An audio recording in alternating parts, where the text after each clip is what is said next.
I came down to the local pond to see if there was enough power in this 1.5-inch pump through a 2-inch hose to continue to power my high banker, because the 2.5-inch pump is just too heavy. So it appears that it has more than enough water flow, so I'm going to transition to that. While I'm here, I'm going to feed some of this media from video number 4 into here, into the hog mat without any riffles in it, to see if it can capture the black sand. Maybe the riffles just aren't working. I can see good movement underneath the hog mat when I put it in, so I know it's working very well. And my riffle tray is just off to the side. When I put the material in, I'm getting a really good clean out. I'm just going to feed this old bucket of cons into my high banker.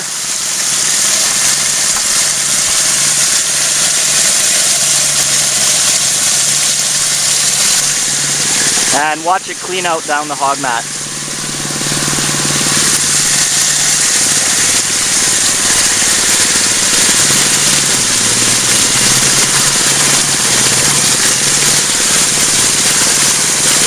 And my goal is to have the mat full of black sand.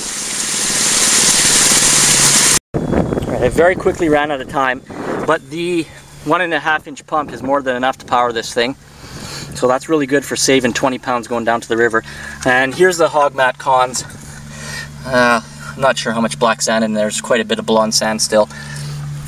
But I can try that production on the river. Alright, I'm just going to pan it down.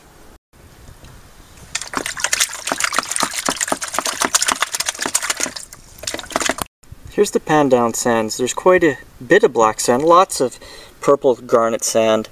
It's very nice, so it did quite well just running that through very fast, but that was after quite a bit of digging, so I'm not sure if it's going to work well once I dig continuously for a long time. I guess we'll see, but it did capture quite a bit of the sands, and actually I've left a lot of gold. So I panned it back. You can see lots of purple, the purple garnets in there, black sand there, and there's quite a bit of flood gold still left in there. So I missed a bunch of it on my cleanup, and I guess this pulled a lot of black sand from that test. So I'm not sure how I'll do on the river if I go to just hog mat instead of any riffles with the mat, and then see how just the mat compares against having a passive capture system. But I'm starting to tire. Or maybe I use the 1/2-inch expanded over moss to do my digging for maximum concentrates, and then I use the hog mat as a cleanup. There's a thought.